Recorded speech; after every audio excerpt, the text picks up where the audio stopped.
consist of hydroelectric safety, GIS facility management, distribution planning, and operations.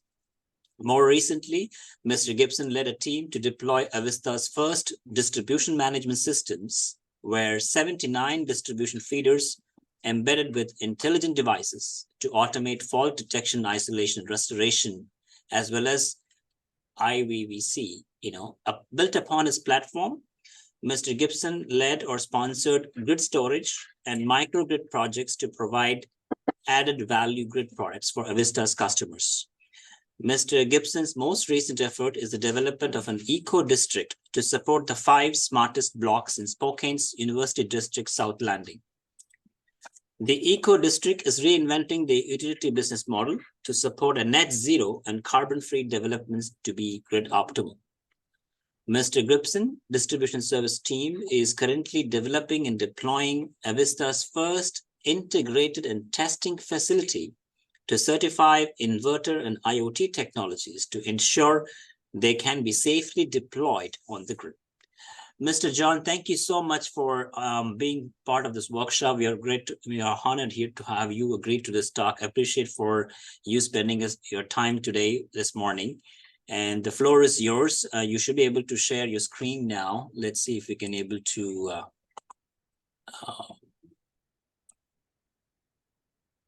can you speak and share? Let's see if we can. Yeah, can you hear me? We can't hear you. Let's see. And let me know if this is shared. Can you hear me? Can you hear? We can't hear you. Can you hear me? Yes, we can. Yes. Okay, can you see, did I share my screen? Yes, we can see your screen. Okay, thank you. So I'll get started. So good morning, and I want to thank the University of North Dakota for the opportunity to present today. I know most of the focus of the conference will be on resiliency, but I'll mention that I get a lot of universities and researchers coming to me asking to participate in a variety of funding opportunities or funding announcements, either from the Department of Energy or from a variety of state entities. And so what I'm hoping to do for the research community is to provide some insight, because as a university researcher comes to me, they often ask, would you be interested in a particular aspect of research that they are doing? And I have to take that component of research and bring it back to the leadership at the utility and essentially promote or essentially advance that research idea. And so I think it's always helpful as researchers come to me that they have a little broader perspective of some of the challenges the utility is facing. And there are a lot of actors or a lot of vectors acting on the utility today that is transforming how we conduct our business. And so my goal today is to provide a little insight to that to researchers, so when they do come forward, that they align the research initiative with many of the strategic challenges the utility is facing. I'll give a little explanation of Avista. It's an investor-owned utility. It's located in eastern Washington and northern Idaho, so it has a large geographical area for a relatively small amount of electric customers, around 379,000 electric customers. And as an investor-owned utility, it's distinct from public utilities. When we finance at the utility, at an investor-owned utility, we incur about a ratio of debt of 50% and equity from shareholders of 50%. So due to the fact that the utility is building a significant amount of infrastructure, it funds that through investment. In addition to being electric distribution system, we're also transmission and generation resources on the electric side. And as a result of that, we are a balancing authority. We are responsible for the load balancing services for Eastern Washington and Northern Idaho. In addition to being an electric utility, we are also a natural gas customer, and many of our natural gas customers are also our electric customers. So there's significant implications in regards to decarbonizing the electric grid or decarbonizing natural gas from our system and our ability to deliver electrical energy to our customers. You know, when I talk about various actors or vectors operating on the utility, one of them is essentially legislation.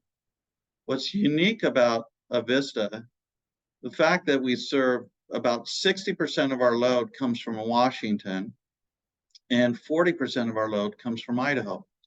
And they're two distinct political entities. The state of Washington is very progressive and is interested in changing our supply resources to clean and renewable. Where in the state of Idaho, it's predominantly conservative, and they're interested in a supply resource that are least cost. So that is essentially some of the tension that's involved in essentially creating a supply resource to achieve those two outcomes. To give you some indication of the transformation that's occurring in regards to the Washington legislature, it started with the Energy Independence Act, I-937 in 2006, which is requiring the utilities supply to be greenhouse gas neutral by 2030 and 100% renewable by 2045. In addition to that, the state of Washington also promoted a Clean Energy Transformation Act.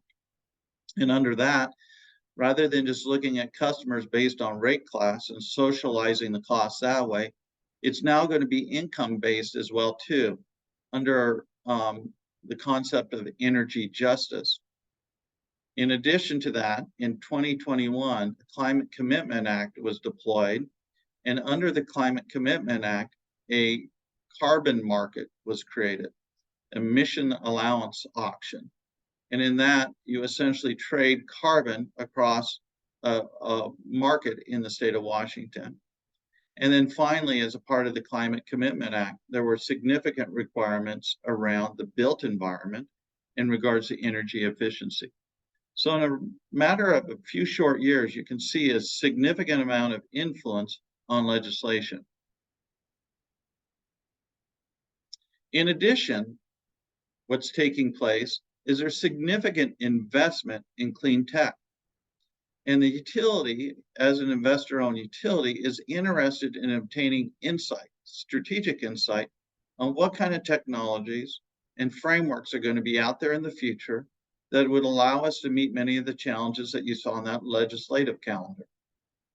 And as a part of that, what's unique about investor-owned utility is it has an opportunity to leverage shareholder value in strategic investments to obtain that insight. And so at the lab, at Avista's Innovation Lab, we work with our shareholders to obtain insight on where clean tech is going and what types of products and services we will be able to offer our customers in the future. When we talk about the supply side, interesting enough, the supply side is regulated by each individual state utility commission. And in the state of Washington, and predominantly in the Pacific Northwest, the progressive legislation is changing that resource mix. In 1988, the large blue bubbles represent hydro facilities, essentially leveraged from the Columbia River, that provided a significant amount of capacity resources to the region. Now, in 2023, we see the yellow dots and the light blue dots, yellow dots being solar and light blue dots being wind, integrated into this portfolio mix. So what historically we may have been capacity long and energy short. In order to firm up those intermittent resources, we're now becoming capacity short and energy long. And consequently, that has an impact into the market in how we participate and the flexibility to be able to leverage those resources for economic value. In addition, if you want to see transformation occurring at the utility, it's predominantly going to be driven by our customers, because our goal is to serve our customers. And that is essentially this idea of solar adoption. And as we see significant solar adoption, it's moving really at an exponential rate. We're seeing essentially that those that can afford solar will invest in solar and essentially become prosumers. And as they produce their own energy, they offset their contribution in offsetting the cost of the capital infrastructure. In addition, we're also seeing electric vehicles pick up significantly in our region. And it's not so much the challenge around individual homes with EVs, it's the large charging fleets that you might see at Amazon, or the large charging fleet at school buses that will essentially transform our ability to deliver energy when they need it at those discrete points. So addressing how we utilize our infrastructure to deliver energy to that are interesting research ideas in how to advance that forward.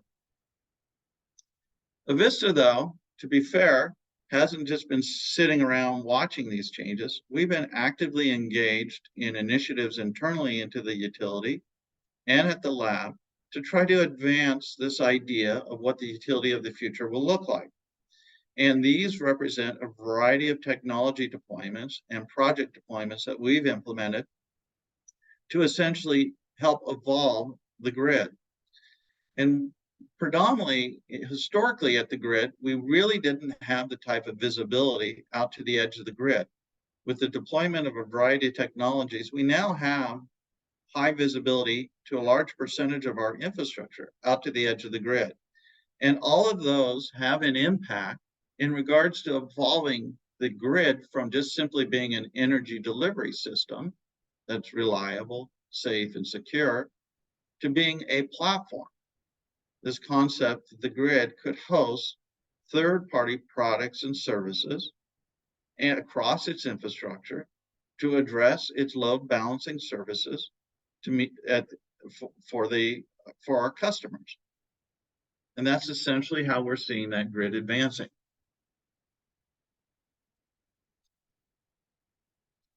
Initially, the way a utility would deploy new technologies on the system would essentially, they would have a control framework set up to deploy these technologies and test and validate them, but they never really took the physics into consideration. They would deploy it in the field to evaluate the physics of that system.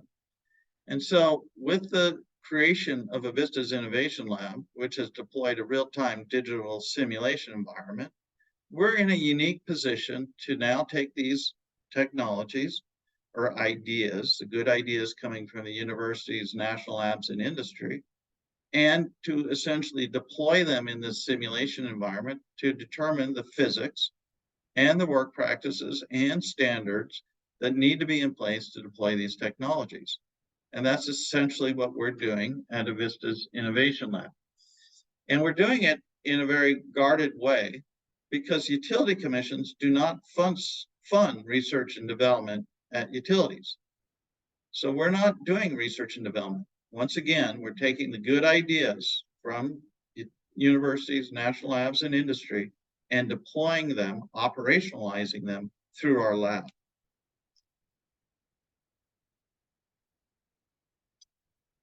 So the trend that we've seen in the past when working with universities or with national labs has been kind of passive.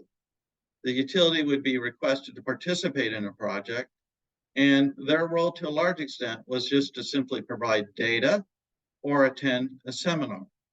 And the goal to a large extent by the researcher was to essentially be able to publish. And by publishing, they could essentially advance their career and the ideas that they had in front of them.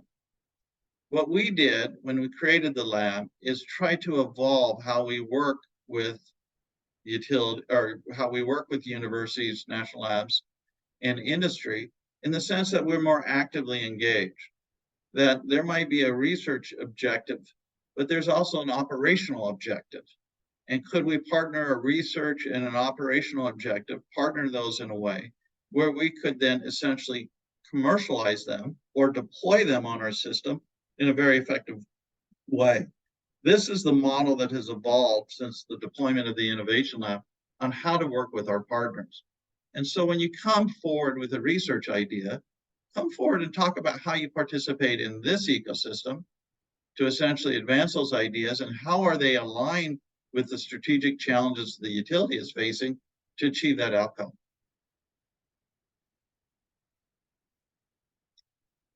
So at the lab, we realized we couldn't solve all the problems, but we had to have good partnerships with the smart people in our region to deploy this work. And so we focused on 3 areas. The first was strategic initiatives. Can we leverage strategic dollars at the utility to advance this concept of what the grid will look like in the future? This idea of this idea around a hosting platform to support third-party products and services. But as we work with those technologies, we also recognize there's an opportunity to leverage them to be more efficient with our existing capital budget and the 5 years of projects that are being deployed there.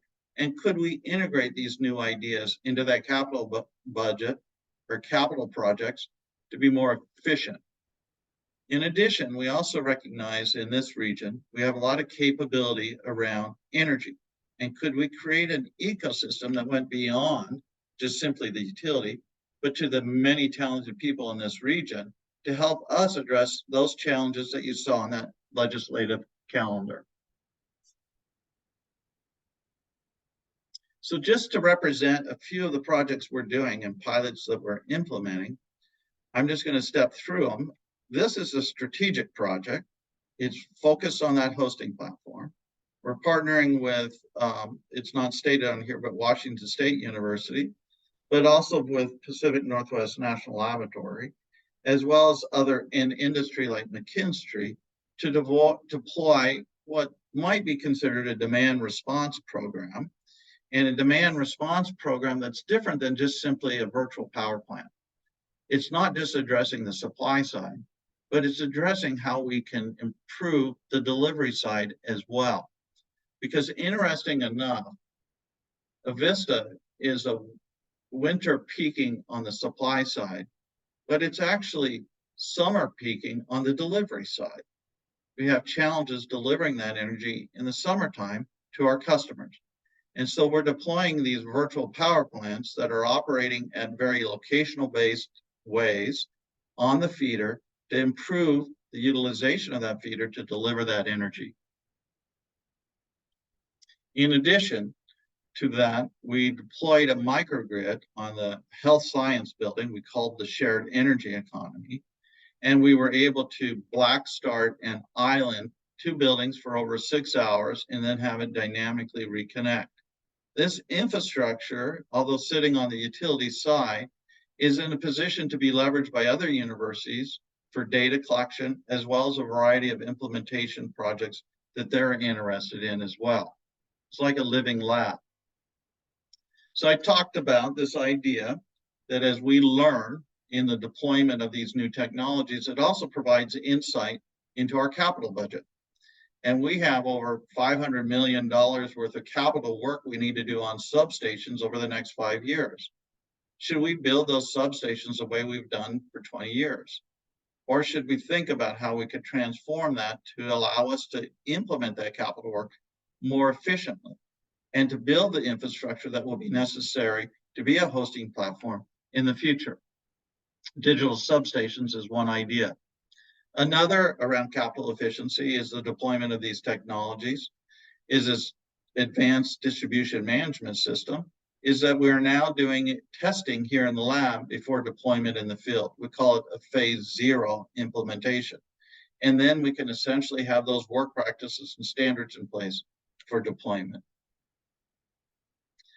The one thing that we've recognized in this region, we have a lot of industry and we have a lot of research capability and we have a lot of national labs in our region that could be leveraged in a way to help build and advance the energy ecosystem. Just recently, as a part of that implementation, an organization called Intent was developed. It's a social purpose corporation that is essentially set up to advance energy and decarbonization technologies in the inland Northwest. We submitted a proposal for a design implementation of an energy ecosystem or innovation engine, and we were a recipient of one of the planning grants. Just to give you a sense of the regional ecosystem that exists here, The blue was essentially the core partners that worked with this project. The yellow, under these various categories of workforce, investment, research, and industry, all of which are required to actually implement.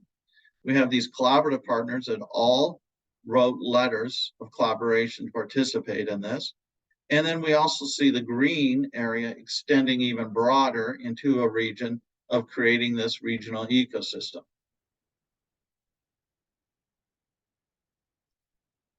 And then finally, we see in our energy delivery system a variety of partners that reside within our balancing authority. And these partners all have unique research or cultural or economic challenges associated with their infrastructure. And so the yellow bubbles that are represented on there are what we would call distinct energy districts. Many of them are primary metered and could be operated collaboratively in a way to contribute value back to the grid. The red is the transmission and the green is the transmission system for the utility, and it all resides in its balancing area. And the question is, could these individual districts become their own balancing authority and essentially provide services either up to the wholesale or through contingency reserves or through the energy imbalance market for evaluation back to the individual energy districts? And this is one area that we're considering as an opportunity to help build a regional energy platform in our community. So that's essentially what we are doing at Avista. So when you, as a researcher, as you reach out to us and you want to participate in a variety of projects, it's best to think about those strategic challenges the utility has and how you could address those strategic challenges and participate actively into those platforms to help build that future. And then it's easier to essentially find resources to help support your research. So I'll stop there. Any questions?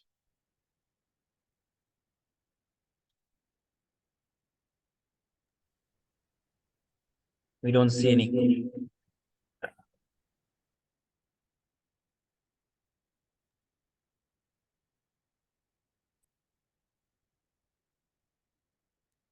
Okay, so thank you, John, for your insightful talk. And let's see, I'm looking at the Q&A sessions.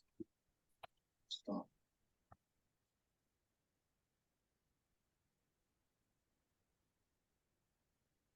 Okay. As any efforts are carried on the DER security side from Avista? Ask that question again. I can't hear you. You can't hear me? Can you hear me? Yes, yes. Can you ask that question again? I'm trying to stop sharing my screen.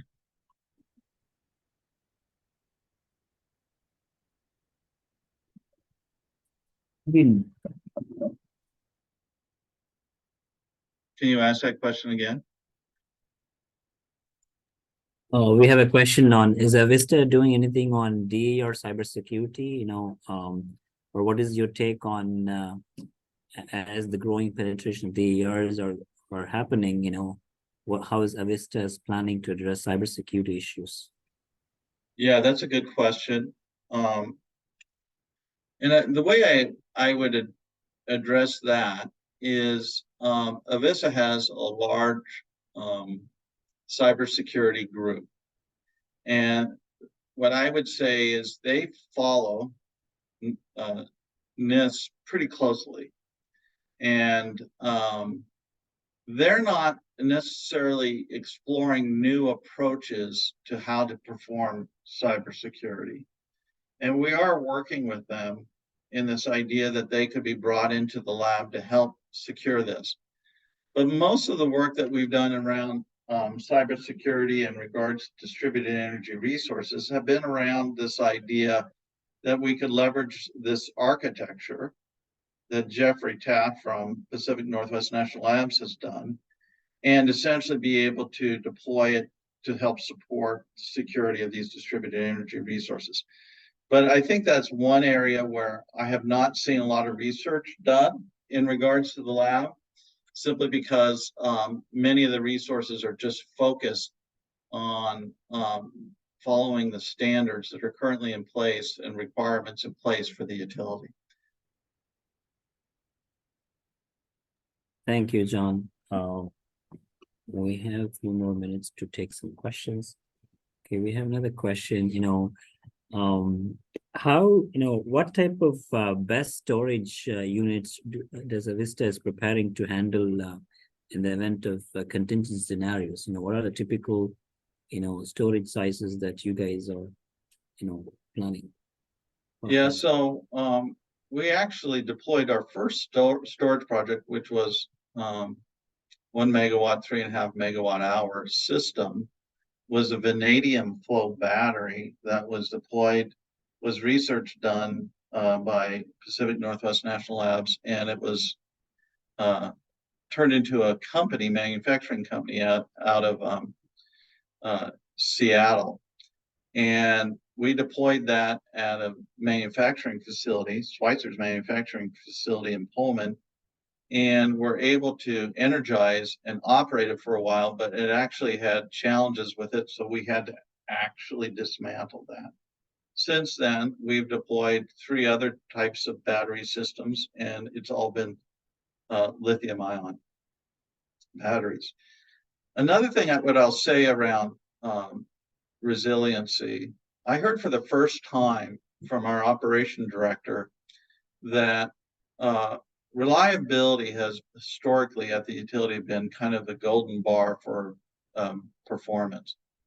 And now with public service power shutoffs as an outcome associated with fire and the risk of fire, that will become a much more common outcome, which essentially compromises reliability. So the question I would ask is, well, what do we offer our customers in return? If we reduce the amount of reliability on our system, how can we improve the resiliency?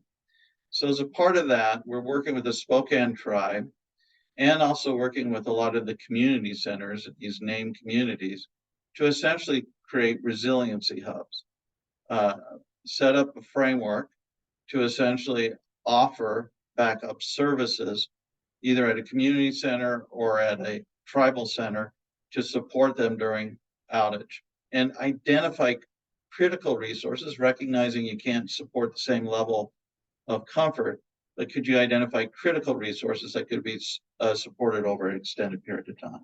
So we're doing a lot of those types of projects.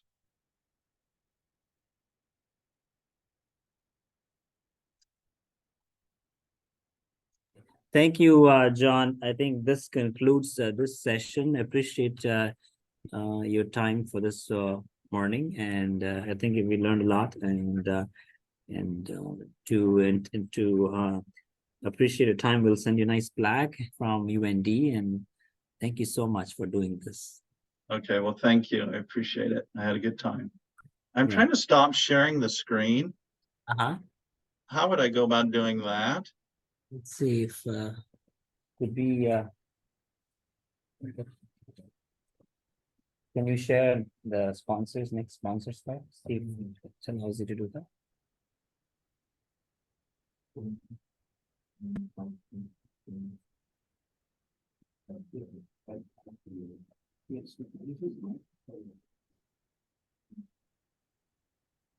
We're figuring out that. Okay, yeah, we got. I think we. Thank you.